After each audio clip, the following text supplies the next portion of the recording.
Hi friends, welcome to my channel. இன்னைக்கு 11th Maxல Matrix and Determinants exercise 7.2ல 8th sum தான் பார்க்க போறோம். If அப்படினு சொல்லி matrix determinants கொடுத்திருக்காங்க. Determinantல என்ன கொடுத்திருக்காங்க? A B A alpha plus B B C B alpha plus C A alpha plus B B alpha plus C 0 equal to 0 அப்படினு சொல்லி இவங்களே கொடுத்துட்டாங்க. என்ன நம்மள கேட்டிருக்காங்க அப்படினா prove that A, B, C are GP or alpha is a root of ax square plus 2bx plus c is equal to 0 அப்படின்னு சொல்லி ரெண்டு இது கேட்டிருக்காங்க. இப்போ நம்ம ஃபஸ்ட்டு இதை என்ன பண்ண போகிறோம் அப்படின்னு பார்த்தீங்கன்னா இதை டிட்டர்மினன்ட் தான் பண்ண போகிறோம். சரிங்களா? இப்போ நம்ம பண்ணி அதோட ஆன்சர் வந்து ஜிபி அதுக்கப்புறம் alpha is a root of வந்து இது அப்படின்னு சொல்லி நம்ம ப்ரூவ் பண்ண போகிறோம். இப்போ நம்ம இது என்ன பண்ண போகிறோம் அப்படின்னு பார்த்தீங்கன்னா இதில் இங்கே பாருங்களேன், ஏ ஆல்ஃபா இது இப்போது இந்த R1 ஆல்ஃபாவால் மல்டிப்ளை பண்ணிக்குவோம். பண்ணால் இங்கே ஏ ஆல்ஃபா வந்துருமா? அடுத்து ப்ளஸ் பி, அதுக்கு அடுத்த ஸ்டெப்பு இதை ப்ளஸ் பி பண்ண போகிறோம். சரிங்களா? பண்ணிவிட்டு இதையும் சப்ராக்ட் பண்ணோம்னா இது ரெண்டுமே 0 ஆயிரும். அப்போ இந்த இடம் மட்டும்தான் வரும். அப்போ இதை வச்சு நம்ம டிட்டர்மினன்ட் ஈஸியாக பண்ணிடலாம். சரிங்களா? இப்போ நம்ம ஃபஸ்ட்டு என்ன பண்ண போகிறோம் அப்படின்னு பார்த்தீங்கன்னா R1 ஆல்ஃபாவால் மல்டிப்ளை பண்ண போகிறோம். சரிங்களா? ஃபஸ்ட்டு கொடுத்துருக்கதை எழுதிக்குவோம். ஏ இது பி, இது ஏ ஆல்ஃபா ப்ளஸ் பி, இது பி, இது c, b alpha plus c, அடுத்து a alpha plus b, b alpha plus c, அடுத்து 0. சரிங்களா? ஈக்குவல் டு 0ன்னு அவங்களே கொடுத்துட்டாங்க. இப்போ நம்ம என்ன பண்ண போகிறோம்? R1ல் வந்து ஆல்ஃபா R1 ஆல்ஃபாவால் R1 ஃபுல்லாத்தையும் மல்டிப்ளை பண்ண போகிறோம். சரிங்களா? இப்போ நம்ம மல்டிப்ளை பண்ணோன்னே என்னது? A alpha b alpha alpha a alpha plus b. சரிங்களா? போட்டாச்சு. ரிமைனிங் R2 R3 அப்படியே எழுதிக்குவோம். B alpha plus c 0. அடுத்து என்ன பண்ண போகிறோன்னா R1ல் போட போகிறோம். R1ஐயும் ப்ளஸ் R2 பண்ண போகிறோம். இது ரெண்டையும் ப்ளஸ் பண்ண போகிறோம். இப்போ நம்ம ப்ளஸ் பண்ணி எழுதிக்குவோம். A alpha plus b. சரிங்களா? அடுத்து பி ஆல்ஃபா ப்ளஸ் சி, இது alpha a alpha plus b, அடுத்து plus b alpha plus c போட்டு ரிமைனிங் உள்ளதை அப்படியே எழுதிக்குவோம். சரிங்களா? இது a alpha plus b b alpha plus c 0.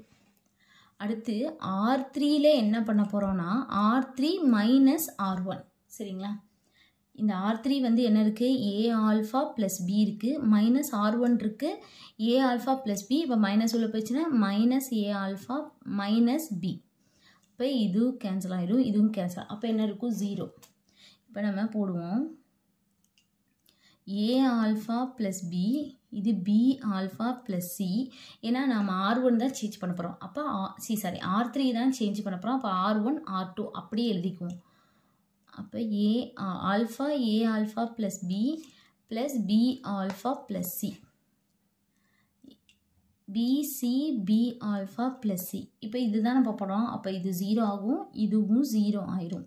இப்போ 0 R3 வந்து 0 மைனஸ் இது. அப்போ மைனஸ் ஆஃப்னு எழுதிக்கலாமா? மைனஸ் இந்த ஆல்ஃபா உள்ளே கொண்டு போய்க்கோங்க. அப்போ கொண்டு போனோன்னா என்ன வரும்? ஏ ஆல்ஃபா ஸ்கொயர்டு, மைனஸை வெளியவே வச்சுக்கிறேன். சரிங்களா? ஆல்ஃபாவை மட்டும் உள்ளே கொண்டு போய்க்கிறேன். A alpha squared plus b alpha plus b alpha plus c. இப்போ இதில் என்ன பண்ண போகிறோன்னா நம்ம எப்பயும் போல் டிட்டர்மினன்ட் தான் பண்ண போகிறோம். இது ப்ளஸ்ஸு, இது மைனஸு, இது ப்ளஸ்ஸு. சரிங்களா? இங்கேருந்து பண்ண போகிறோம்.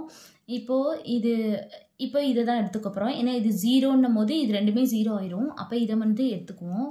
இப்போ இதை எடுத்துக்கிட்டோன்னா இது ப்ளஸ் இன்ட்டு மைனஸ் மைனஸ். அப்போ மைனஸ் ஏ ஆல்ஃபா ஸ்கொயர்டு, இது பி ஆல்ஃபா இருக்கா? அப்போ plus 2b alpha plus c. சரிங்களா? அப்போ இந்த காலம் இந்த ரோ மறைச்சிட்டோன்னா இது 2 மைனஸ் இது 2 மல்டிப்ளை பண்ணணும்.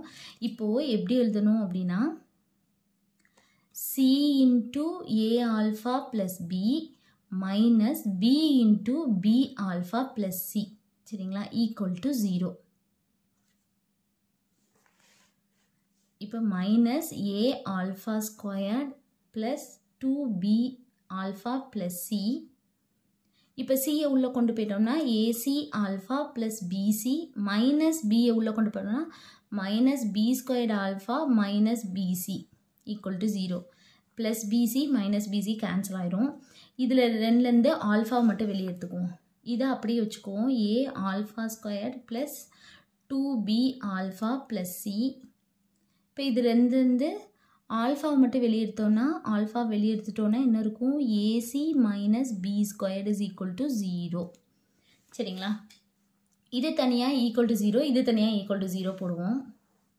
இப்போ minus a alpha squared plus 2b alpha plus c is equal to 0.